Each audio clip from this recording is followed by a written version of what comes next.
Bien, y como lo había mencionado, vamos a platicar acerca de la procrastinación. ¿De qué se trata? Simplemente de empujar, de postergar lo que tenemos que hacer y que tiene que ser hecho, por cierto. Platiquemos con un especialista. Conmigo, Ernesto Hurtado, psicólogo, hipnoterapeuta. Ernesto, bienvenido. ¿Cómo estás?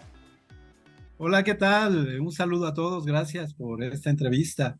Ahorita Y platicaba bueno, aquí acerca estamos de... listos. Gracias. Hablaba acerca de la procrastinación, empujar y postergar lo que tenemos que hacer. ¿Por qué lo hacemos, Ernesto? Fíjate que esto ya es de hace mucho tiempo, pero tiene que ver no con flojera, no con ser holgazanes, sino es algo que tiene que ver con las emociones. Fíjate que vamos a aclararlo primero etimológicamente, qué es, ¿no? Ok. Porque mucha gente escucha la palabra y no saben lo que quiere decir. Pero si te remontas, viene desde latín, la palabra de procrastinare, que quiere decir postergar para mañana. Y también tiene datos del griego antiguo, de la palabra acrasia, que es hacer algo en contra de nuestro mejor juicio.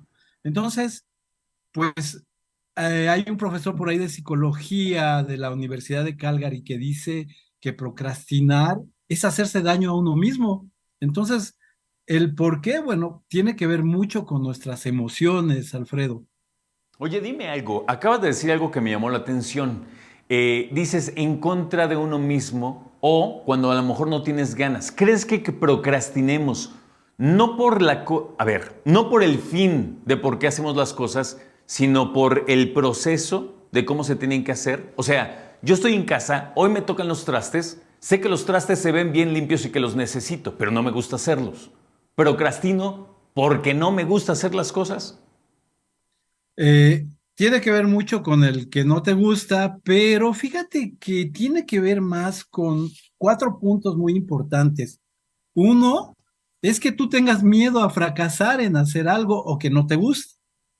La siguiente situación es ser perfeccionista. Y las personas perfeccionistas muchas veces no quieren hacer las cosas porque saben que se van a perder horas y horas de su tiempo por tratar de hacer eso muy bien.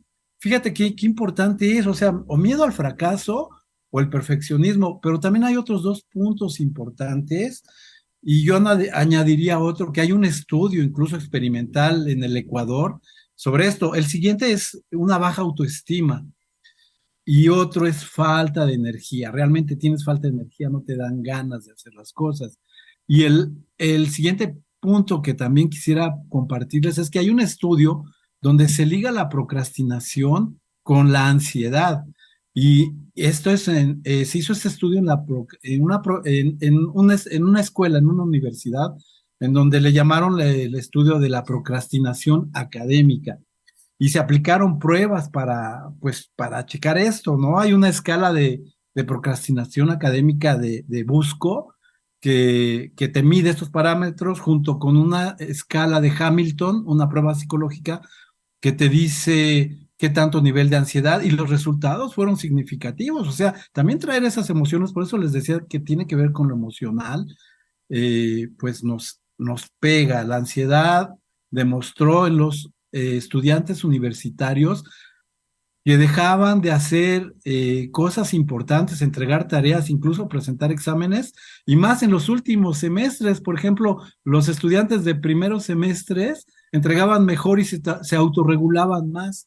Y los estudiantes de último semestre les ganaba ya la ansiedad de que ya iban a salir y dejaban de hacer las cosas. Fíjate qué interesante, Alfredo. Fíjate, cuando te escucho, inmediatamente me viene a la mente esta cuestión de los mexicanos dejamos todo para el final, procrastinamos. Y tú me hablas acerca del miedo al fracaso, perfeccionismo, baja autoestima, falta de energía y también ansiedad. ¿Esta es parte de la personalidad del mexicano si es que algo existe como tal? Sí, sí, sí, es algo que tenemos. Y fíjate que no hay datos exactos de en México cuánta gente procrastina, pero se dice por ahí en redes y en páginas que más del 95% de los mexicanos tendemos a procrastinar. O sea, no siempre, pero lo tendemos a hacer. y un 5% o del 5 al 20% lo hacemos constantemente. Entonces, sí hay datos, o bueno, pues como dicen, cuando el agua, el río suena es que agua lleva, se pudiera decir que sí somos un país que tendemos a procrastinar, a dejar las cosas para mañana. Dime una cosa, Ernesto.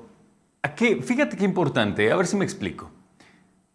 Yo tengo tarea por hacer. Soy un estudiante, tengo tarea por hacer. Hoy es martes, se entrega en una semana. Hoy me la acaban de dejar. Voy saliendo de la clase, ¿no? Tiendo a procrastinar. Ok. Pero para el próximo martes yo tengo que tener mi tarea hecha. El martes la entrego. Punto. La pude haber hecho hoy, desde el día que me la dejaron, o el lunes en la noche, es más, martes en la madrugada imprimiendo mi tarea.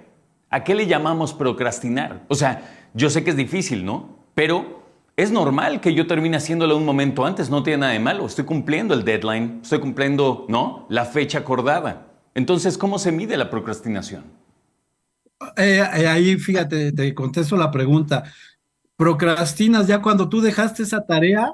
Por ejemplo, la tenías que entregar el martes, pero si tú ya la entregaste el miércoles, ya procrastinaste. Ah, ok. Si la entregaste el martes en tu deadline, ya no procrastinaste, o sea, te salvaste, te estresaste, hiciste lo que tuvieras que hacer, pero lo lograste y cumpliste la fecha. O sea, Entonces ahí ya no hablamos de procrastinar, procrastinar. perdóname Ernesto, entonces procrastinar Sí, implica no haber cumplido, ¿sí? exactamente, Ese es un exactamente. punto importante. Dejarlo para el día siguiente Ok. o para después. O no Y lo hice fíjate que cuando tenía que hacerlo. exactamente, cuando no lo haces, cuando no cumples y lo postergas y lo vas dejando y lo vas dejando y sabes que tienes que hacerlo y lo dejas. Eso es procrastinar. Y Sí. fíjate que tiene una ganancia, Alfredo. Ok. Eh, la ganancia, ¿cuál crees que es? Y eso todos, por eso dicen que México es un país que procrastina mucho, porque la ganancia es el estrés. Nos gusta sentirnos estresados, esa adrenalina, ese estrés, ese sentirnos presionados para hacer las cosas. Entonces sí hay una ganancia y también hay maneras de evitarla, ¿no? O sea, sí existen las maneras de evitar la procrastinación. Totalmente. Fíjate, con este me acabas de dar pie. A ver si luego platicamos de este tema que acabas de plantear. Existe la adicción al estrés. Buscamos el estrés. ¿Por qué? Ya platicaremos Sí, después. Por lo pronto, Ernesto, te agradezco mucho. Ernesto Hurtado, psicólogo hipnoterapeuta. Gracias por platicar con nosotros. Buen día. gracias, buen día. Que te vaya muy bien.